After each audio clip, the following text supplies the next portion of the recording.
All right, guys. Hey, happy Sunday. It's unusual that I have a podcast on a Sunday, but I am super excited for this one. This is an opportunity, and I hope that everybody that tunes in and is watching this live or you'll watch it later on the replay, you're in for a treat. My guest today is Mr. Sergio Machado. He is a U.S. Army veteran, Brazilian Jiu-Jitsu Black Belt, and full-time police officer whose life is defined by service, resilience, and grit.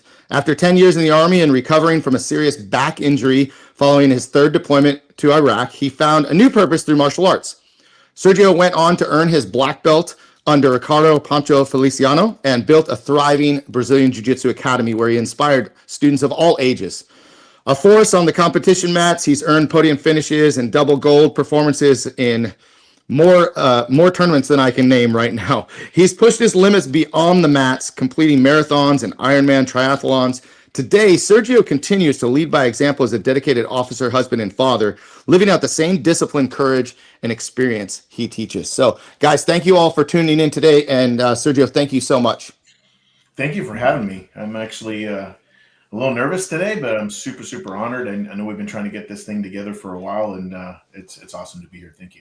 I am very happy that it all came together and we made it work. And, for those of you that may not know already, Sergio has become my Brazilian Jiu-Jitsu instructor and someone who I have come to really admire and respect, not only what he teaches on the mat, but what he teaches us and talks to us about, life off of the mat. It's very rare that you find a coach that you connect with very deeply. And I was lucky enough to be trained by Grandmaster Dennis Ichikawa, Mark Cox, and so many more. But I add Sergio to that list of people who I really turn to for not just the mat skills, but the life skills. So you guys are going to love this interview today. Well, the first thing I'd love to talk about is about a month or so ago, we have in our Team 3 association, we have several schools that come together in the Southern California area, and we also have schools in Georgia as well, and soon to come all over the world. But Sergio took some time to explain to us what Team 3 is, what Team 3 represents. And this is something very special, I know close to his heart, and something special to all of us to be a part of, this legacy. So Sergio, can you just start by talking about Team 3 a little bit? Yeah, so like you said, being in the military for 10 years, my last deployment to Iraq, my third and last deployment, was with the 25th ID. I was with a scout recon platoon, and I was the Team 3 team leader of the 3 teams. So you had Team 1, Team 2, Team 3. We were scout recon. During my time there and towards the end of our deployment, a helicopter crash took 10 of my platoon mates, including 4 of the crew chief. And my best friend was on that bird. Guys that I've served with for many, many years were on that bird. And when I got out of the military, I wanted to use my time to honor them. A lot of people, you get back from the military, and just because you served overseas, they're like, "Oh, you're a hero. You're a hero." No, I'm not a hero. I'm the farthest thing from a hero. I've served with heroes. I know what they do, and I'm honored to have been shoulder to shoulder with those guys. And the guys who ended up passing away, unfortunately, in that helicopter were my heroes. So I try and live every single day moving forward to honor their life and honor their death. And I don't want it to be wasted. I made a conscious decision in an effort to come back and make something of myself in honor of that, and not to waste it, drinking and doing drugs and just being a person who, cries about the experiences that I had overseas. And a lot of people struggle with that stuff, and I do too. And everybody kind of struggles with it in their own way. But Team 3 gave me a bigger purpose. Getting out of the military, you're serving your country. And you're shoulder to shoulder with the guys to your right and to your left, and that's what continues driving you forward. And when you get out of the military, you kind of lose a little bit of that identity. And when you lose that identity, you lose your focus, you lose your drive, you lose your way. And so with the Team 3 in mind, that was my way of having that focus and that drive and that identity that I'm still doing something bigger than myself. So we'll back up just a little bit. In 2005, like October of 2005, I started having pain going down the left side of my leg. And it took the Army a little while to diagnose what was wrong with me. Long story short, I had 2 herniated discs in my lower back, ultimately causing me not to be able to walk. I was bedridden for probably about 7 months or so. And ultimately, it was a back surgery that I had to get in March of 2006. And that back surgery, during that time, I had made a decision to get out of the military. I wanted to pursue a career in martial arts. I wanted to be MMA fighter. I wanted to be a black belt in jiu-jitsu. I wanted to learn everything there was to learn about Muay Thai and wrestling and judo and all of those different things, and really kind of chase the career going forward. And initially, it was all a selfish kind of drive, because it was, I want to be a world champion, and I want to be a black belt, and I want to be a fighter, and I want to be this, that, and the other thing. And so when I got out of the military, the catalyst obviously was, honoring my brothers, but it had a selfish undertone, if you will. And so when I started my first school in 2010, and I opened up a Team 3 Academy in the city of Ontario in California, I noticed very quickly that it was more about the students that came through the door, specifically kids, than it was ever about me. And don't get me wrong, I went out there and I was able to compete on a regular basis. I competed several times a month, and, doing all those things as you brought up in, the original bio. But I started noticing we had kids who would come in, and the kids would have, long hair, and they would look at the floor and their shoulders were slumped forward, and they had no self-confidence whatsoever. The family was torn apart. Parents are dropping their kids off. Hey, you need to turn my son into a man, or you need to deal with this issue or problem that I'm having with my kids in school, and they're disrespectful and all that kind of stuff. And a lot of the times, they treated my academy as a daycare. And I was actually okay with that, because it gave me an opportunity to really reshape every single one of these kids in the way that they saw life, the way that they saw school, the way that they saw their interactions with everybody else. And it gave me an opportunity to really start building from the ground up that confidence that they needed. And so while honoring my brothers in Team 3, in our scout platoon, in the military overall, and every person that I had the honor of serving with, because it isn't just about Team 3, it's about my whole experience, and every experience that every military member ever had, going overseas and losing a brother or a sister in arms. It started instilling those core values that you learned in the military: loyal courage, integrity, all of those things into the kids in this next generation. Because you and I, one day, we're going to be gone. Mm-hmm. And they're going to forget our name, but they're not going to forget the lessons that we've taught. They're going to hear our voice. They're going to remember those lessons. They're going to remember that time that they were getting smashed, or they were getting, to the point where they were so exhausted and tired on the mat, and they could hear us in the back of their head: keep going, keep finding a way, find a way to win, keep going no matter what. And, I tell my students all the time, I don't want to see you fight a win, win a fight that you're guaranteed to win. There's no honor in it. I want to see you step up to a fight that you're guaranteed to lose, because that's where your courage, that's where your heart comes through. And a lot of the times you really surprise yourself. Win, lose, or draw, you get in there, because nobody can break that spirit when you get to that place where I don't care if I'm going to lose. I just want to fight. I want to get in here. I want to mix it up, and I want to have the opportunity to really showcase who I am. So at the end of the day, Team 3 honors my brothers. Team 3 honors the guys who ultimately, at the end of the day, brought me home, because I would not be here without them. But it also extends to that next generation, whether that next generation is the kids, whether that next generation is the parents of those kids. Everybody who walks into the doors is experiencing that lineage. Mm-hmm. Absolutely. Well, thanks for sharing all of that. And if I may, and no disrespect, I know that people will remember your name. I'm sure they might remember my name, but I know from experience, from people that I worked with as a young child, some instructors that I only worked with a handful of times that had a really major impact and laid an impression on me, made me think differently. All the things that you're talking about, You know, I remember those names. I think that I really believe that they will remember your name. I truly do. And it's a very unique mindset that you bring, you know, in all of my years of martial arts training through Tong Soo Do and Krav Maga and everything in between. I'm so happy that I decided to finally break down because I was completely opposed to starting a new thing. I did not number one, I was like, okay, if I do it, I have to I have to choose to make this part of my lifestyle like everything else. And I was like, dude, it's like 10 years plus to black belt. I was like, oh man, what am I getting myself into again?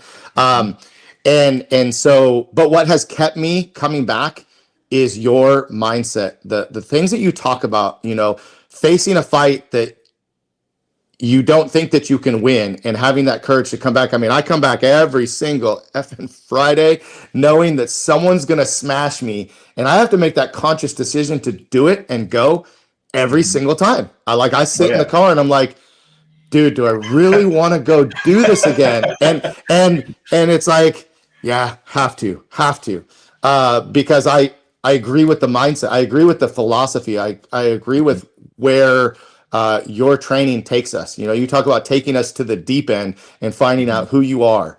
And I have definitely found myself in that position many, many times. And you do learn things about yourself. And there's something really, really special about it. And I've trained with a lot of different coaches and instructors. And most people love the easy win. They love the easy win. They love the quick way to black belt. They love the rank and title that comes along with it. And that becomes the focus versus where am I really at? Like, what am I really made of? You know, Yeah. not what do I know I can do that I've already done a million times. You know, every time you step on the mat with someone new or even someone that you've been rolling with for a long time. I mean, like you can talk yourself into something and you can talk yourself out of it just as easily. And so I just think it's very unique. We have a very special team, I believe. Absolutely. And under your leadership and guidance and with all the people that we train with, it's very unique compared to you know, it's why I chose American Krav Maga Federation under Mark Cox and Danny Hazan, because there's a certain mindset there that's different. It's just different than the average karate school down the street. I really believe that. Can I add something really quick? You know, and I appreciate you saying that. So, you know, we've all heard the analogy that sometimes you're the hammer, sometimes you're the nail. But when you first, like you, how long have you been doing martial arts? How many decades, right? A couple. After so many decades. Yeah, exactly. Like to start something new requires humility. Sometimes you're the hammer, sometimes you're the nail, but how about sometimes you're the wood? Yeah. You know, like you're going to get hammered twice over. And then once you graduate from being the wood, you're still going to get hammered when you're the nail, right? And then, you know, that nail gets bent sometimes. And, you know, you got to just, you know, endure. And for the longest time, and that's what I love about jiu-jitsu is you spend many, many, many years. And on that journey with jiu-jitsu, there is nothing there that will ever, ever, ever pad your ego. I don't care if you're a black belt. I don't care if you're a white belt. There's going to be somebody bigger and badder on that mat that's going to teach you a lesson.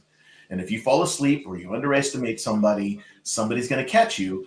And it's that hundredths of a second moment when you have to really dig deep and ask yourself, do I want to learn or do I want to pad my ego? And we always talk about it. The mat will never lie to you. It doesn't care how fat you are, how skinny or how tall, or what the skin color or what religion you are, how much money you make or what car you drive. It's going to tell you the truth every single time. And so when we come onto the mat, we have to have a conscious decision, like you said, to be like, okay, today's the day that I'm going to learn. And regardless of where that lesson comes from and who's giving me that lesson, I have to be accepting of it. And, you know, we focus a lot in our training sessions to train hard, to push each other outside of our comfort zones. But I also encourage you guys a lot to not go back to what you're comfortable doing. So we're constantly pushing ourselves to be uncomfortable. Okay, so you like a half guard. Well, stop playing half guard, or stop playing on your right side. Maybe you're playing on your left side. Oh, you're not good at takedowns. Okay, we're going to start from the takedowns. Oh, you're not good from somebody's guard. Okay, you got to start from, and then we're constantly pushing ourselves outside of that comfort zone, going with people that don't allow us to feel like, okay, I got it. Some days you come in and you feel really solid, and the other days you go home and I don't deserve this belt. And that up and down, that ebb and flow of the jiu-jitsu journey is absolutely everything. And we have such an amazing group of people that show up on our mats that come and invest into this program, because I can trust every single one of you, like you can trust every single one of us, that we're not there to hurt you. We're not there to gloat if we win. We're there to squeeze every ounce of excellence out of you, your mindset, and your game. And then when we're done, we have a little after action review, ex-military. We got to go through and, okay, what did we do well? What did we not do so well? What were our observations? How could we improve on the things we didn't do so well? How can we continue doing things that we did well? And what's the plan for the next session? And then kind of lay that out as if it is a purposeful decision to win. Winning is a conscious decision. And it's a decision that was made long before you ever step on those mats. You know what I mean?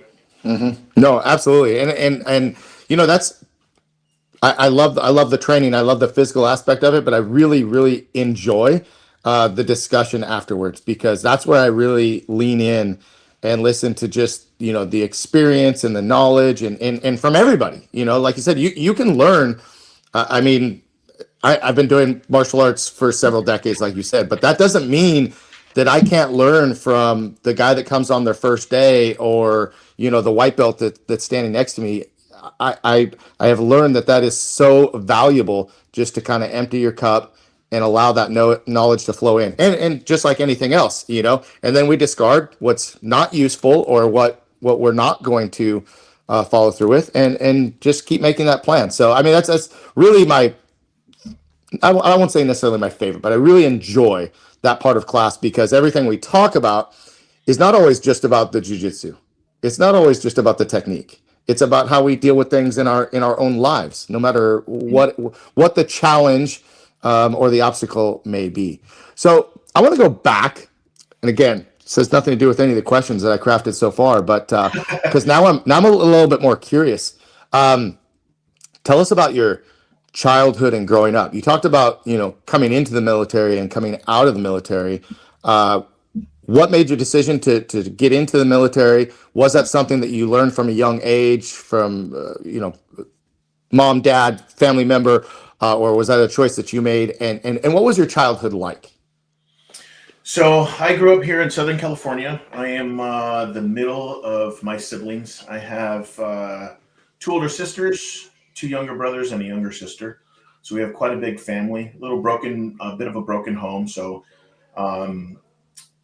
I ended up being brought up in a home that was a little tumultuous at times. I think that I'm a bit of the black sheep of the family. Unfortunately, I don't have any real connection with my most of my siblings and my parents anymore.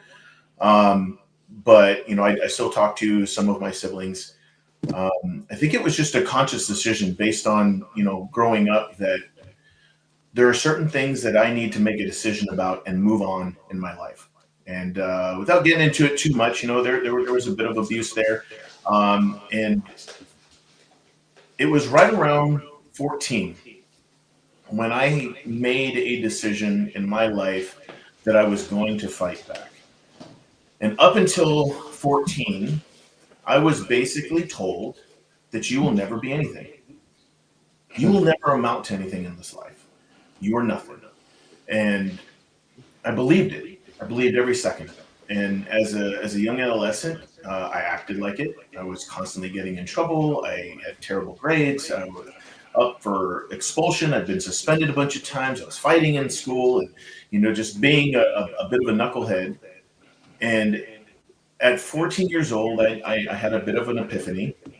And throughout that experience, I had to make a decision if I'm going to continue being the victim or if I'm going to rise above it. So, I learned very quickly that I have, attention deficit issues. And so I'm constantly squirrel, squirrel, squirrel. But I also learned, on the other hand, that it's a bit of a superpower, in the terms that when I focus in on something that I want and that I'm really interested in, that it's laser focused. I'm going to be able to accomplish those things. And so I knew that when I turned 18, I was going to leave home, and I needed to have a plan to be able to leave home. And I had made that decision that I want to be the biggest, baddest dude on the planet. I want to go Rangers. I want to jump out of an airplane. I want to go be a sniper. I want to be infantry. I want to do all this stuff. And so I did. I signed up for the military right after I was 18 years old, and I joined the delayed entry program, and I left home, and I never looked back. And some of those goals, it felt like I was never going to be able to achieve those goals. After 10 years of being in the military, I left the military as a 3-time Iraqi war combat veteran. I'm an airborne ranger, jumped out of airplanes, sniper, the whole nine. I was able to accomplish all of that stuff, but I felt like I did it alone. And every single one of those accomplishments, even though I was told that I was never going to amount to nothing, that I was never going to be able to make it, that, it felt great because it proved to me that I got this. And in the martial arts world, there's a company that says you can't teach heart. That saying bothers me so much. It bothers me to the absolute core because, and we've talked about this before, but what it assumes is either you're born a winner or you're born a loser. And there's nothing that you're going to be able to do to change that outcome, that you are just going to win or you're just going to lose, and you got to accept what has been predestined for you. And I wholeheartedly disagree with that. In the jiu-jitsu world, in the martial arts world, I've learned that we have losers who come through my doors, myself included. And then they realize I'm not really that big of a loser. I've just been told I was a loser, and I believed it for so long. I used to quit everything. I'm a quitter. I quit everything that I started. And then one day, I had the courage to see something through, and I accomplished it. And that gave me a little more confidence in my abilities. And then I accomplished the next thing. I mean, it could have been a 12-mile ruck. It could have been, passing a course. It could have been a shooting qualification. It could have been, doing an obstacle course that I didn't think I was going to be able to make. It could have been, any number of things. But the more wins that you start getting under your belt, the more confidence that you start building. Mm-hmm. And I guess what? Through that process, you learn that you're more resilient than you ever thought, that anybody ever believed in you, that everyone doubted you, that they had no clue what they were talking about. You can teach heart. You can 100 wholeheartedly learn heart. That's me. I don't quit anymore. I am the guy who, when I see a hill and I'm on a run, I learn heart on the hill. Because I want to see how hard I can go before I break. Break mentally, break physically. And if in that moment I almost crested and I walk, that's a loss for me. And I got to go do it again. I got into running endurance runs like marathons and half marathons and doing triathlons and things like that. I did my first full distance Ironman many, many years ago, probably about 10 years ago or so. And I always joke because I talk about how, it's 115 miles on the bike, right? And you got this triathlon setup where you're kind of bent over and you're on your aero bars and your head's down. And you just look up to kind of just check where you're going.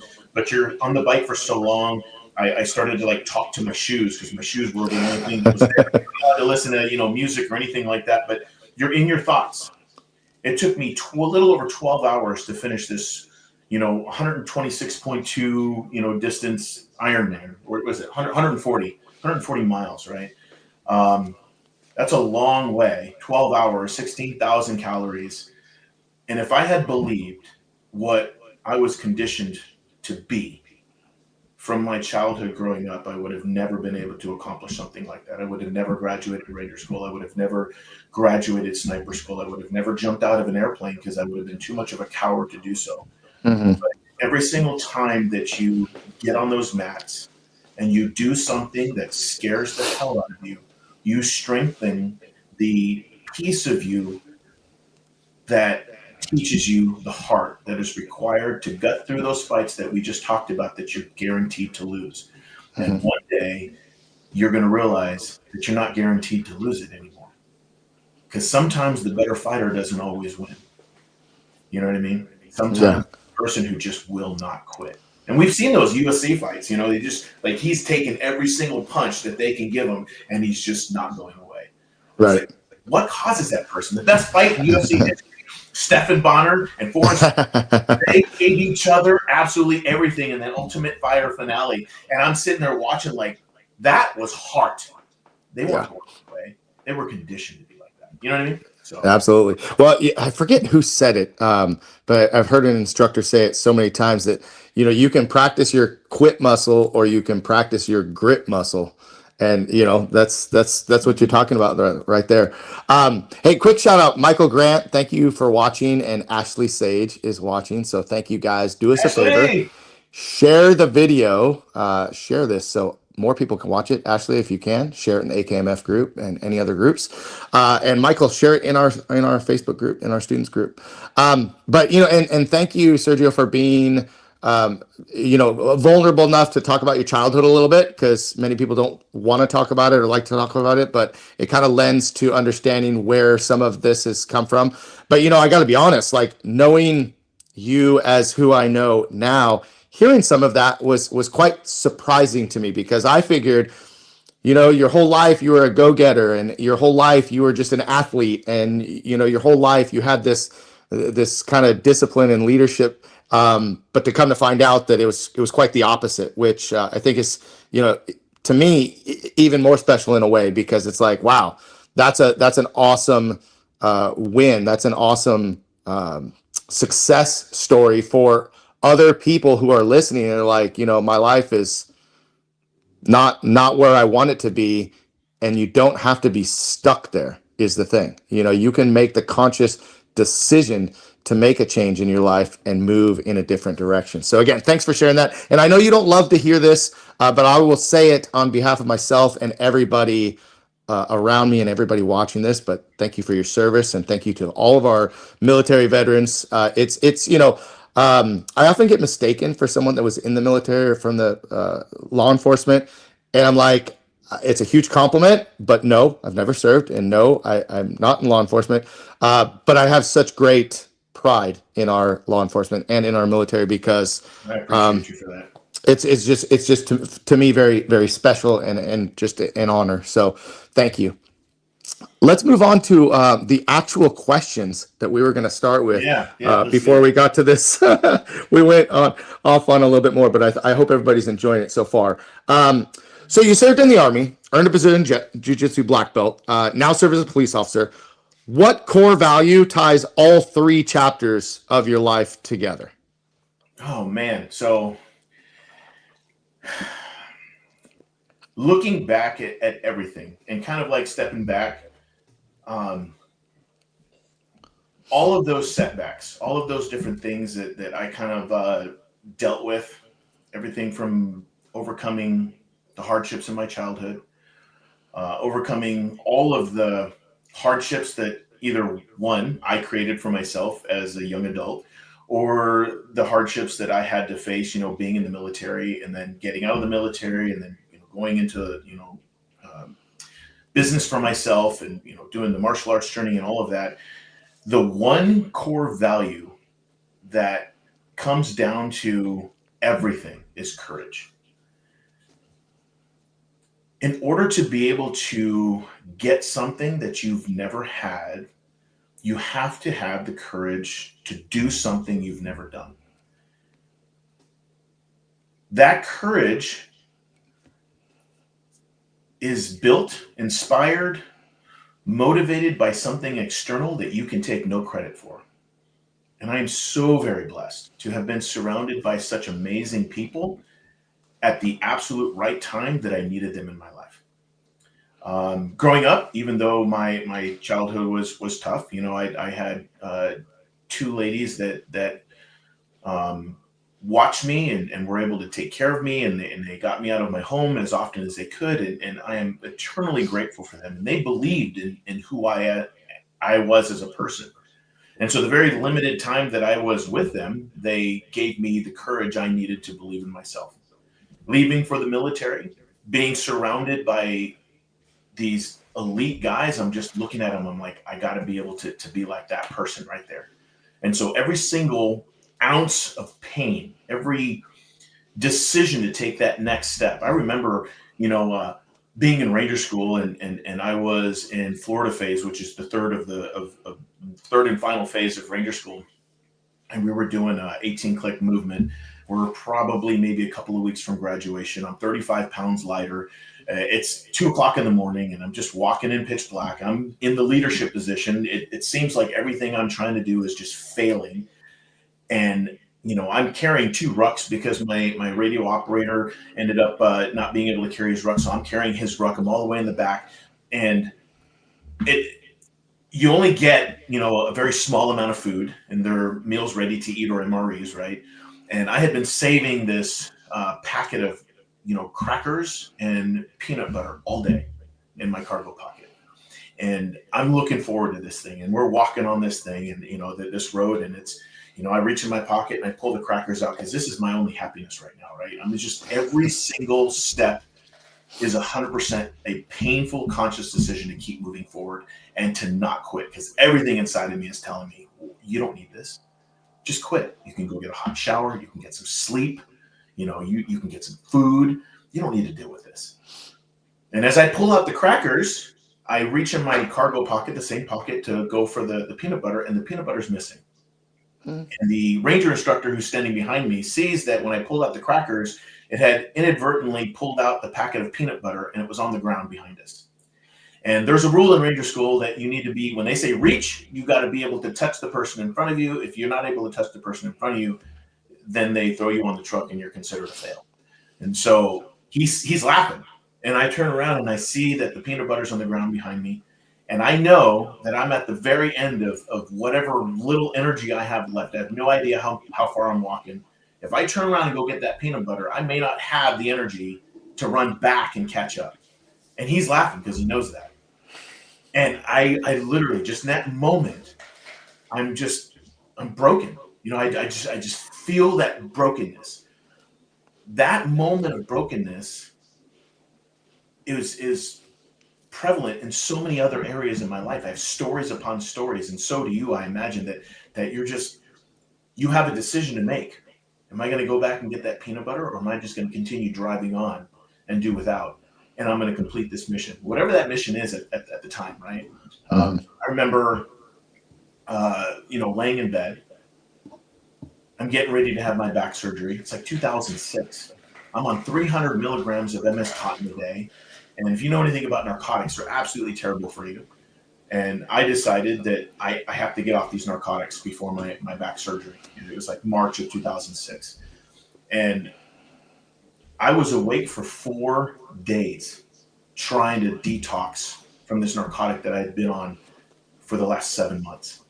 Wow. Everything inside of me was just like, I understand what people feel like when they are withdrawing from, alcohol or drugs or, whatever. Like, this thing had claws inside of me. My eyes were dry. It was itchy. My skin was itchy. Like, I was just irritable. I was so tired, but you close your eyes and you can't fall asleep. Like, you can't get into a comfortable position. Your body is fiending for this drug. But then I'm dealing with the pain that is also happening in my lower back. Every cough, every sneeze, every movement, I feel that shooting pain through my legs. And it is just courage to trust that one day, at some time, this is all going to stop and it's going to be worth it. I remember one of my MMA fights. I had driven up to Salinas. And this was a championship fight. And I remember that I was just completely, for 2.5 rounds, I was just getting my face pounded in. head bounced off the canvas. I was just like, my eye was swollen shut. I was getting it handed to me. And I could just hear my coach screaming at me, and he was giving me instructions and all that stuff. And like halfway through the third and final round, I was able to kind of just stop feeling sorry for myself. And I pulled off a last minute armbar. I think it was like maybe a minute or so left in the round. And I won. I look at going into the academy and starting something completely new. And being in the police academy, I went to the LA County Sheriff's Academy for my my police academy, and realizing that I'm one of the oldest guys in the class. I think I went to the academy. I was like, I don't know, I was probably like in my late 30s, probably 36 or 37 years old, and I'm considered the old guy, right? And just looking back at every time I had to get up. Every single time I had to humble myself when they're screaming and yelling at me and just, making me go through this. Like, why do I got to go through this again? I was already in the military. I don't need to continue proving myself. All of that. The one core value that sticks out to me the most was courage. To be able to just trust the process, and no matter what the outcome was going to be, to still put myself through it. Yeah. Yeah. Powerful stories. Appreciate you. Like I could just keep listening. So we'll add to some more stories here. What was the biggest lesson that you learned from earning your black belt under Ricardo Feliciano?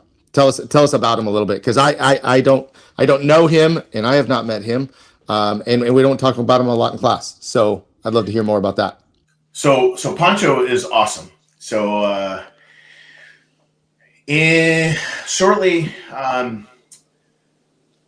So when I had started my gym in Ontario, I was with Checkmat, and I had a particular black belt instructor that was teaching there, and we had a bit of a falling out. And I've always been very focused on the program. I never really focused on money as much, and it got to the point where I wasn't able to kind of afford as much as I was being charged for the instructor. So that was kind of difficult. And then I got connected with Pancho, who was under Leo Vieira. And Pancho and I sat down, and we had a conversation about me moving under him. I was a brown belt at the time. And I will tell you, I've known Pancho for a very long time now. I have met very few people who have the integrity, the honesty, the genuine. Like, he is such an amazing human being. He's a family man. He's got an amazing wife, a beautiful son. He is just such a great coach, such a great friend to watch. He and I are about the same age. To see what he's accomplished as an immigrant from his country, from Brazil, he's earned his citizenship, and just to sit there and watch what he has done is amazing. And it was such an honor to have that decision and that conversation with him as a brown belt, to say, hey, listen, like, I would love nothing more than to be under you. And from that day, he has been a man of his word. He has been a man of integrity. I truly enjoy talking with him, learning from him. He pushes me. I just went to train with him a couple of weeks ago. He still smashes me. But I remember when he and Leo Vieira came to my gym when I still had it in Ontario, and I got my black belt. It was shortly after I won the World Championships in 2012 or 2013. I think it was 2012. I won the World Championships. As a matter of fact, that's that picture right there. That was one of the matches that I had. But receiving my black belt, I wasn't expecting it. And I was not just honored, I was emotionally just taken over with, like, I finally made it as a black belt. And everybody thinks, like, black belt is the goal, right? And then you very quickly learn that black belt is the new white belt. And now you are, because I competed still, and you're competing against guys who've been black belts longer than you've been doing jiu-jitsu. That was very scary. You're going up against Eduardo Talas and Braulio Estima and all these other, like, big names. I mean, it's like humbling and very scary. And you're standing in the bullpen next to these dudes, and you're like, oh man, how am I going to be able to do this? This guy got all these stripes, and his belt's all worn out. And then you realize that you just, like we do with Team 3, you just want to honor your lineage. And so everything that I do in jiu-jitsu, it goes back to honoring my brothers in Team 3, but also honoring my coach, Leo Vieira, and Pancho, and our team, Checkmat. And it's awesome to be able to do that and represent them like that. And you talk about lineage. I wanted to ask about that because my very first experience with Brazilian Jiu-Jitsu was Ricardo Laborio, who I believe to be one of the greatest coaches and men that I've ever met in the martial arts industry. I was so fortunate to become we were an affiliate of the Team 3, not Team 3, I'm sorry, American Top Team back in the early days. And Yeah. gosh, he said, and his instructor, Carlson Gracie, traces back, and he came from Ricardo Laborio came from Brazil. He was originally Brazilian Top Team, moved to the United States, founded American Top Team, which is still in existence. But tell me a little bit more because again, history and lineage is really important to me. Everybody knows the Gracies. Everybody knows the Gracies from Brazil, from the UFC starting. Go back a little bit and just kind of talk about how that tree looks, or what branches that you came from. So, I'll just say this really quick. Ricardo Laborio is awesome. So I love that guy. He's a personal friend of mine. I've had the absolute honor of training with him. He actually came out to Carson Fortner's gym out in Karate. I love training with that guy. He's such a wealth of knowledge. So solid man right there. But yeah, so Brazilian Jiu-Jitsu has a lot of branches, right? And being under Checkmat for as long as I have, I came previously from a different team as a purple belt, and I moved over to Checkmat as a purple belt. So having watched the whole progression, how Checkmat, the guys who used to be a part of Alianse and they kind of broke off and then became Brasa, and with Terere and all those guys, and then they kind of like, you look at like Leo Vieira, Ricardo Vieira, and Rico Vieira, they started and founded Checkmat. And from that whole Checkmat lineage now, Leo Vieira, one of the founders of Checkmat, that's where Ricardo Feliciano got his black belt from, and I'm under him. And so you trace it all the way back. You're talking about Maeda. You're talking about Carlos Gracie Jr., Carlos Gracie Sr., you're talking about Host Gracie. You're like the lineage all comes back from Brazil itself. But it's transformed so much. You have so many great, amazing instructors out there that have kind of removed the Brazilian part of Brazilian Jiu-Jitsu, and now it just kind of belongs to the world. You look at who's doing it from all over the world, and they're just giving us so much. It doesn't really belong to the Brazilian culture anymore. It belongs to the world. You know what I mean? So, not that I want to take anything away from what our founders have given, but there's so many directions that we can look at when it comes to the lineage. It has been contributed to by so many people.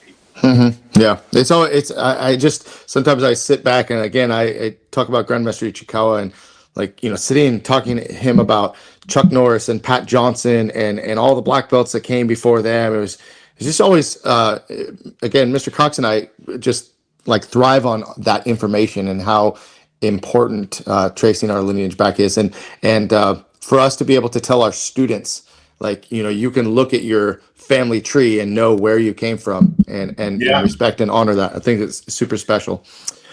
So let's talk about your life as a police officer. Full-time police officer. How do the principles of Brazilian Jiu-Jitsu and discipline show up in your day-to-day service? So I'm a officer here in the Southern California area, and I'm no longer working patrol. I'm on a special assignment. I do. I'm a detective, and I work in a special assignment, special investigations team, where we do a lot of surveillance work and things like that. And working kind of undercover cases. But with that being said, even with the patrol aspect of it, you're still dealing with a lot of tactics. You're still dealing with a lot of split-second decisions that you make. I'm also on our SWAT team, so in doing a lot of that stuff, the principles, the discipline, I have to stay in shape. I got to be sharp mentally. I got to be healthy. I can't be, drinking, and doing all that kind of stuff, letting my physical fitness go. I am surrounded in this team that I work with. Is a very small team that holds accountability very high. We hold each other accountable physically.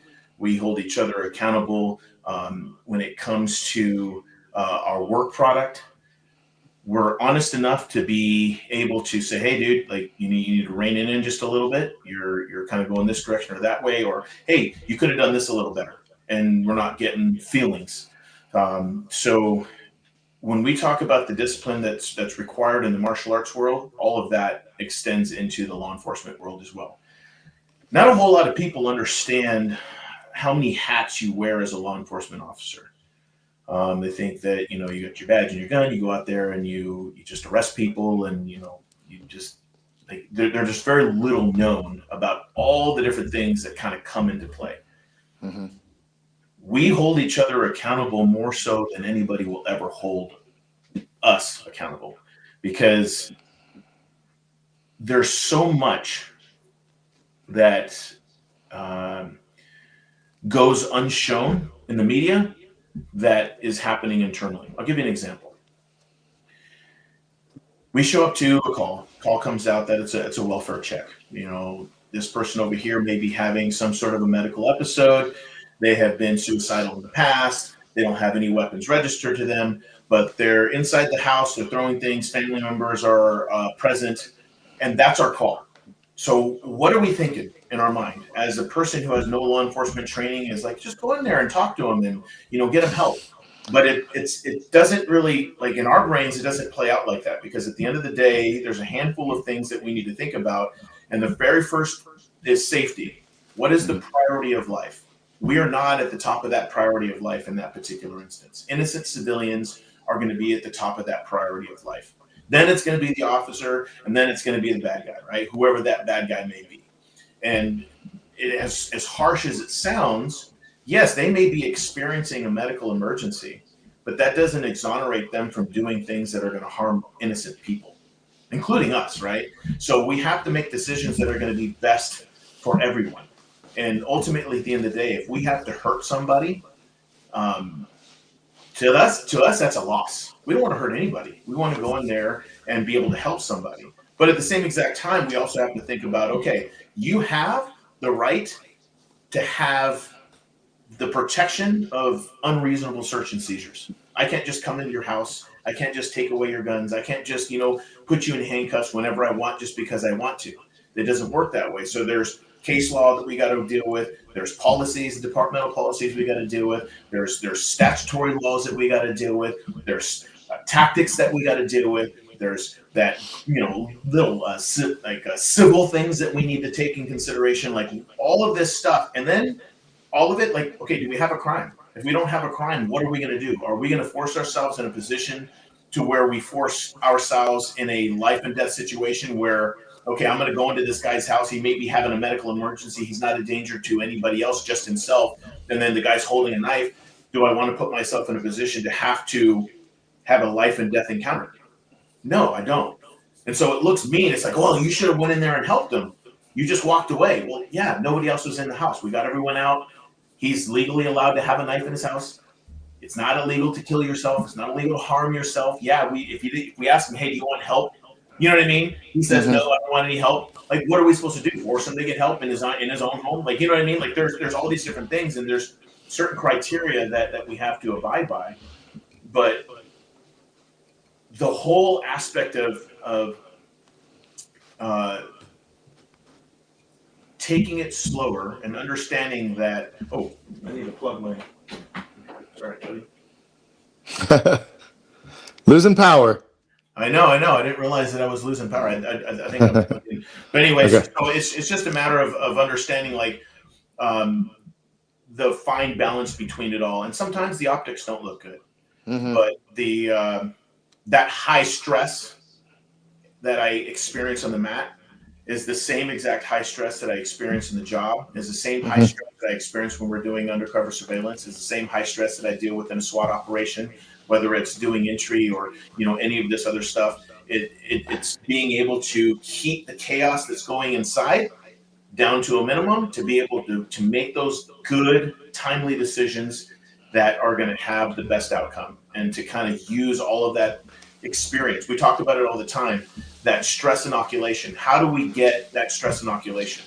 Well, we put ourselves in situations in a training environment as much as we can to stress ourselves out so that we can overcome the fog, we can overcome the tunnel vision, we can overcome that excitement that we get, and get used to the adrenaline rush that makes our field of view to here, and kind of open up that perspective so that we can make better decisions overall. And it translates that way, if that makes any sense. It makes total sense. You know, I think I shared this with you, but I've gone on a couple ride-alongs recently, actually. My wife and I participated in a Citizens Academy with our Moore Park Police Department.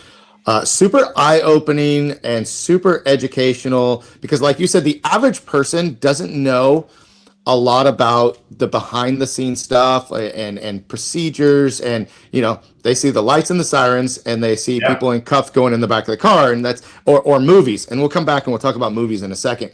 But you know, going on I went on 2 different ride-alongs. I did one here in Moore Park, and then I did one in Oxnard. Okay. Two totally different experiences, by the way, because Moore Park, of course, you know, we're named the 3rd safest city in Southern California, or in all of California, and it was a pretty quiet day. You know, most of the stops, traffic stops. There was one arrest, but it was super chill, super quiet. But listening to like how things kind of went down, like, man, nobody knows any of that stuff. You know, the calls that come through, constant. I was surprised at how many calls come through and how much. And the deputy that was driving, just cruising, hearing it, you know, responding, and I'm like, dude, how do you keep all that together? Like, there's call over here, call for service here. And he's just like super chill about it, like, because everybody's got their job and everybody's got their assignments. But Oxnard was a little different. Not the 3rd safest city. My very first call, literally leaving the driveway with the deputy. We get a call for a stabbing in Colonia, and like right out of the gate, talk about the adrenaline. Like, he's all, because I asked him, so what is your procedure, and how would you like me? Where do you want me on calls? Do you want me to stay in the car? Do you want me to come with you? No, you're with me. He's super young kid too. I was like I don't have a vest. I don't have a weapon. Yeah. He did tell me first thing in the car, this is how you release the shotgun if anybody comes out. Yes, I did the very first call is, I'll save my ass. And I was like, okay, cool. But like, and then he's like, okay, let's go search for, the suspect was gone from the scene. And, well, let's go look for a weapon. Let's go look for a knife. Let's go canvass the neighborhood. And I'm like, not even really doing anything except following along. My heart's like this, what if something's about to happen right now? And like everything you were explaining as far as like making quick decisions, like, and people just don't know. And I really wanted to go on a ride along to experience that. Actually looking at the VIP program in Moore Park, which I plan to potentially go through in 2026, do some volunteer policing, which would be super cool. Because I'm very curious, if you will, but I also want to be a little bit more involved, if I can be more involved in my community, doing something like that. But I want to get, so movies, right? You're talking about all this stuff that you can't do, and I'm like, I just watched Training Day because I like the movie, and like, okay, so I don't know if you get asked this a lot, but like, how much of what's on TV and what's in movies is complete garbage? And what would you say, is there any like realistic movie of what someone would see a day in the life of law enforcement that's actually true to story? Oh man, I mean, so let's just say this. So TV shows are the worst.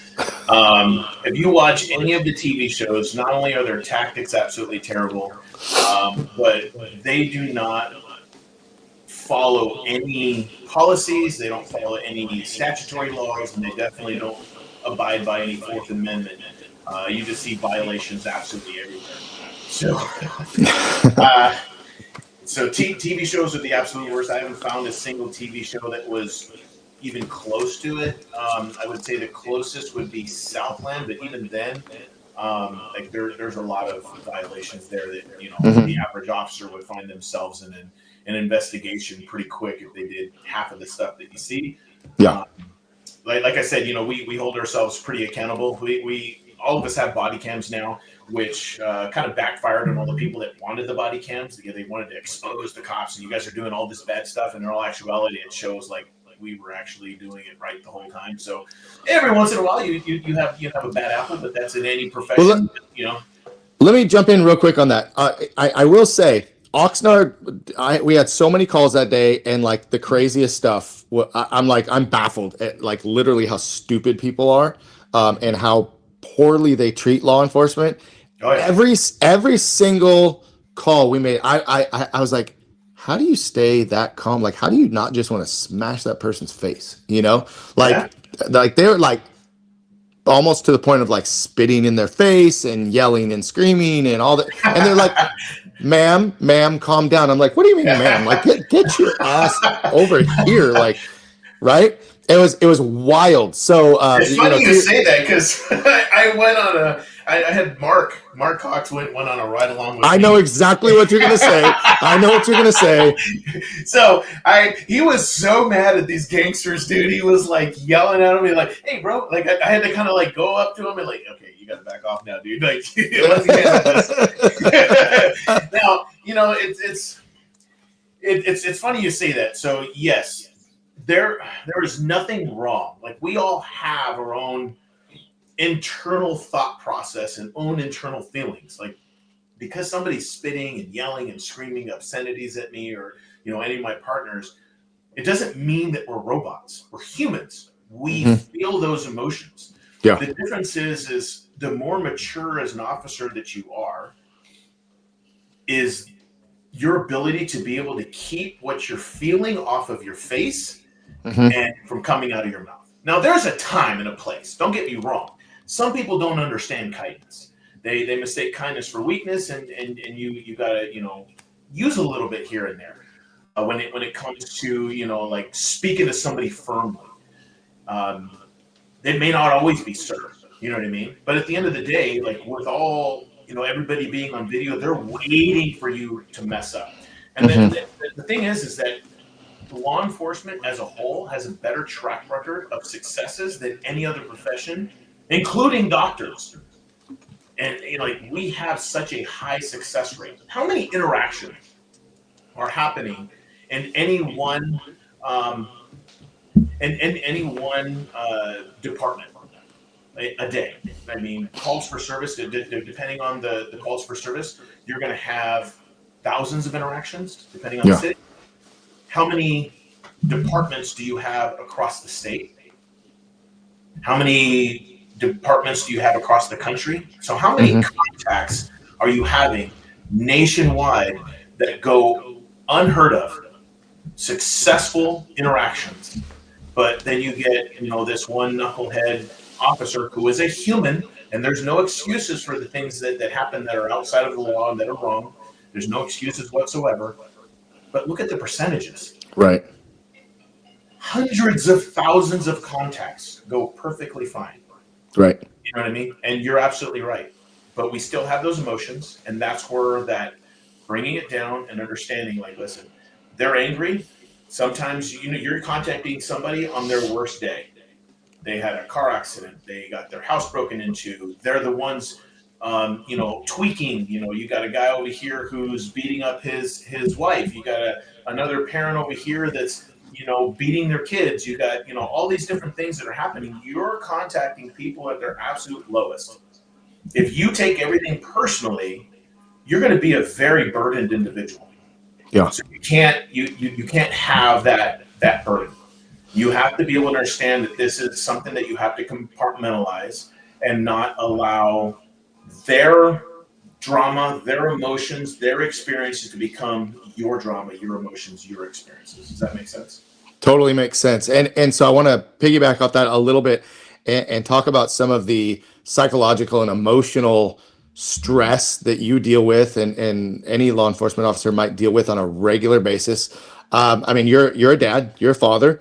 And Some of the things that that I've heard from other officers, the stuff that you see and hear and interact with is rough, man. Like, I mean, one of my friends has, had to deal with, the trafficking or, really abusive situations for kids. How does that affect you when you go home? How do you, can you detach from that? Or, I mean, because let's face it, I know that every officer deals with trauma in their own way. And there's, counseling available and taken advantage of. But I mean, how do you cope with some of the things that you've seen and obviously been in the military as well? Like, how do you cope with that and go home to your family?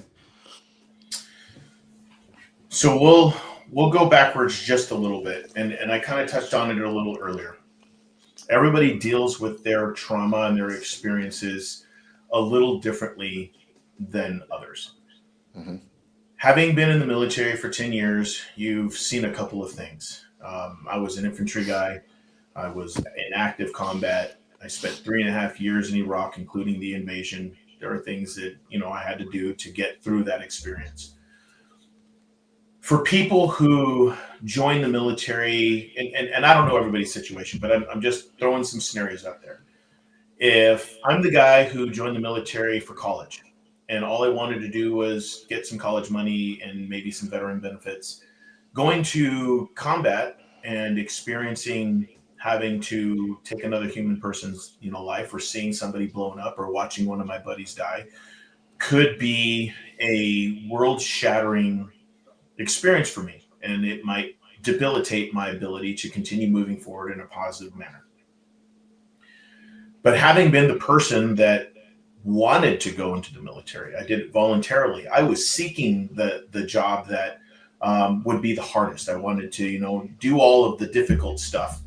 I kind of already had my brain conditioned that, this is what I was going to experience. So when I started to experience those things, even though they weren't like the most pleasant things to go through, I was already kind of primed to deal with some of that trauma. Now, some of those things, like watching my buddies die, having to do the things that I did, and seeing some of the carnage that goes along with war, you kind of develop a sense of putting things aside and dealing with them when it's time. So you got really used to just, okay, I got to put this on the back burner. I got to put this in a box in the back of my mind because the mission still has to be completed. And you're spending 12 months plus overseas. And so by the time that you get back to stateside, a lot of people, they turn to the bottle and they start drinking. I'm the guy who, like, I want to go work out. I want to go, train. I want to go do this. I want to go do that. And that was my outlet. When I got out of the military in the end of 2007, my outlet was jiu-jitsu. I am 100% absolutely convinced that jiu-jitsu saved my life. Because instead of feeling sorry for myself of the things that I had to do and the things that I had to see, I'm worried more about somebody taking my arm or choking me out, or slamming me down on the mat. And I'm constantly trying to move forward in my progression in the jiu-jitsu world, or MMA or wrestling or Muay Thai or whatever it was that I was doing, and getting stronger and all this other stuff. And I was watching my diet because I didn't want to be the slow fat guy on the mat, you know what I mean? So I was constantly making sure that everything I was doing was moving me forward closer to that goal of being the world champion. So I had that benefit. Not everybody does that. Mm-hmm. So as I kind of went through, and don't get me wrong, I've had my moments. When I lost my first soldier, it took probably about 8 months for me to even kind of deal with that. And I didn't really cry about it or didn't, feel a whole lot. There was a lot of apathy. But then one day I'm walking to the chow hall by myself and I'm getting ready to meet up with my boys. And all of a sudden, out of nowhere, it hit me. And I remember sitting behind a dumpster and weeping like a child, uncontrollably. I don't even know how long I was there, half an hour, maybe more. And you never know when it's gonna come out. So I learned pretty early on, like watching war movies. Like I still tear up hearing the national anthem because that means something. When I see that flag, when I hear those words, because I know when those words are being sang, those people that are overseas are fighting for that.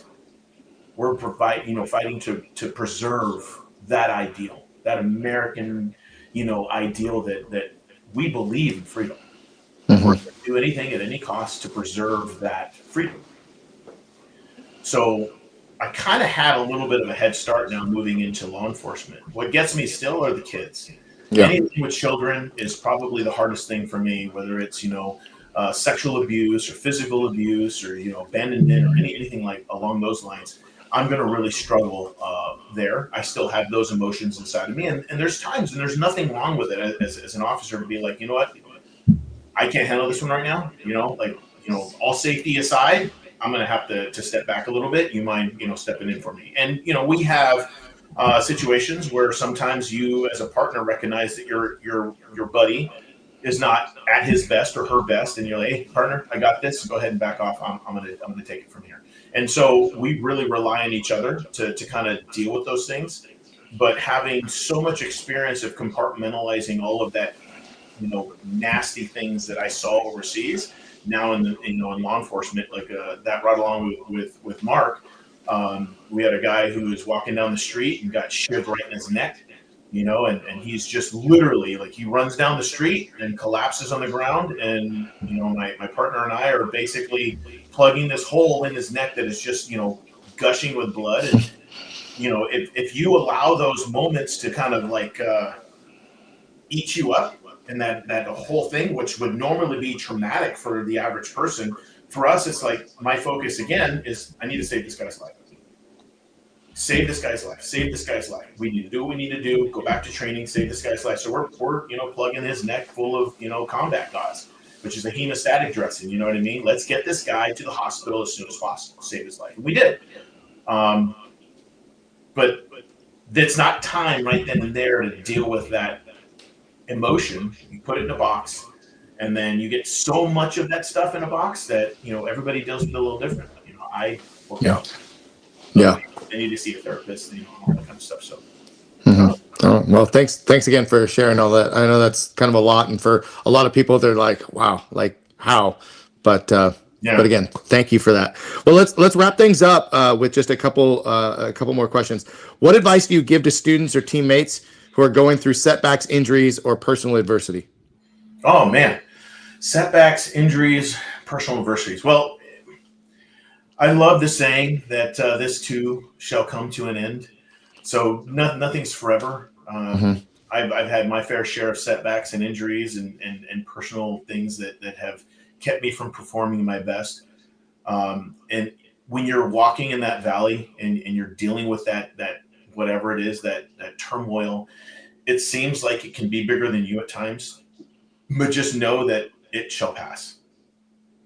To trust the process. Injuries are probably the hardest thing to kind of deal with, especially as an athlete, especially when you really expect a lot from yourself.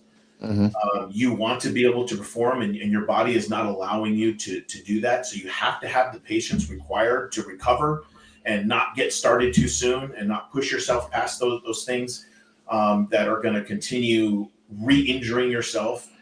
So patience, but to not get so into yourself, okay, well, I got a broken ankle, I'm not going to, study, or I'm not going to go to class. Like I love seeing guys when we go there on Friday who are injured and they're on the sideline and they got a notebook and they're taking, notes, or they're recording, the class, and they're paying attention to stuff. I love how Ashley is constantly recording this stuff. And I know that Brandon does the same, and Patrick, and they're constantly sharing those videos to people, because if you're injured, what's a greater way than just watching what you got going on? You know what I mean? And you're still ingesting knowledge. You're still ingesting technique. It's been proven through science that visualizations are just as good at doing the actual movements themselves. Like, Olympic athletes do it all the time. Professional athletes, visualizations are absolutely everything. And that's one thing that you can do even when you're on the injured list. Right. You're dealing with like personal adversities, things within your life, and all of the stresses. We talk about it all the time. When you step on that mat, whether it's jiu-jitsu, whether it's Krav, whether it's boxing or wrestling, what you're not thinking about is your problems. You're not thinking about your bills. You're not thinking about the fight you had with your wife. You're not thinking about, man, my car broke down.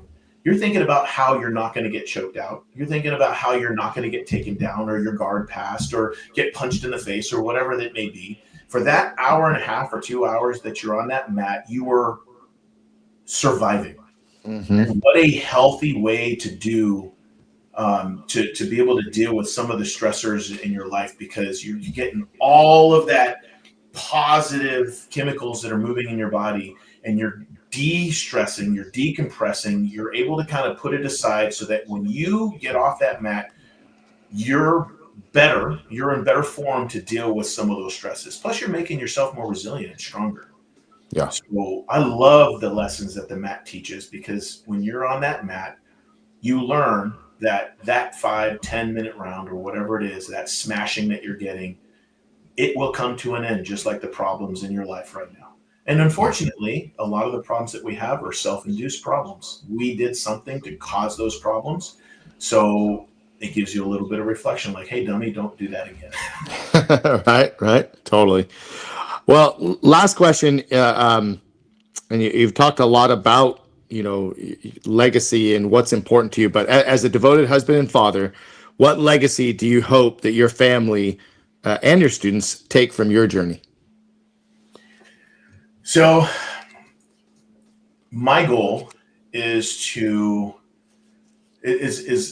severalfold. I don't ever want my brothers who I served with to be forgotten. That's why Team 3 exists, to keep their names alive, to keep their memories alive, to keep their legacies alive. I love looking at the photos, and I share those photos, as silly as some of them are. I post them on social media all the time, because I believe it's important that their names live on long past me. I love the lessons that I've learned over the years through my own mistakes, my own experiences, however good and bad those experiences may have been. I talk to my daughter all the time about if I knew what I knew now when I was your age, I would do it differently. But don't get it twisted. I have very little regret in my life. I am exactly where I'm supposed to be. I'm exactly where I'm at because of all of those experiences, either self-induced mistakes or just things that have happened to me throughout the years, both good and bad. The people that I've come in contact with, they've shaped who I am today. Can I be a better person? Absolutely. But I am not disappointed with how my life has turned out. I am 100% on borrowed time. I'm absolutely blessed. And if anything, if for whatever reason something were to happen to me today, that's what I want to go forward. I want people to realize that you only have the breath that you're taking right now and nothing more. You have to live in a manner that every single person that you contact, you're affecting them in a positive way. The minute that you are bringing somebody down, you're not fulfilling your purpose. And everybody has a different purpose. If you're a religious person, you believe that God has a perfect will for your life, and what you're going to be able to accomplish in that life is up to you to seek Him, right? And to figure out how you're going to be able to have that unfold.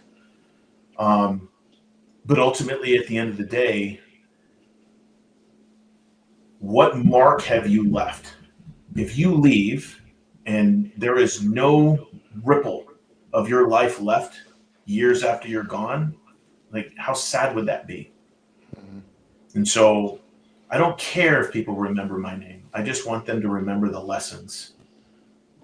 And that to me is the most important. So the legacy of just being able to influence people in a positive way. For me, it's through jiu-jitsu. For me, it's through my job right now that, being in law enforcement, every contact that I have, whether it's taking somebody to jail, whether it's, helping somebody when, they're a victim of some sort of an incident or a crime, they may not remember my name, but they're going to remember how they felt when I was there. And that's all I want. Thank you. Thanks for sharing that. That's awesome. Well, hey, we're a little bit over our time, so I want to let you go. I totally appreciate you chiming in on a Sunday and spending this time with you, with me, Appreciate you. and sharing your story. So thank you, Michael, Ashley, Kurt, everybody that was watching. Love Thank you you for your guys. comments. Please do us a favor, like, share, and comment all day long. Go to Master Motivation Podcast and subscribe for future guests. And hang out for just a minute, and we'll have a quick chat before we finish. But guys, that's it for the interview today. We'll see you on the next edition of Master Motivation Podcast next week, I believe on Thursday, but stay tuned. I'll make some announcements soon. Thanks again, Sergio.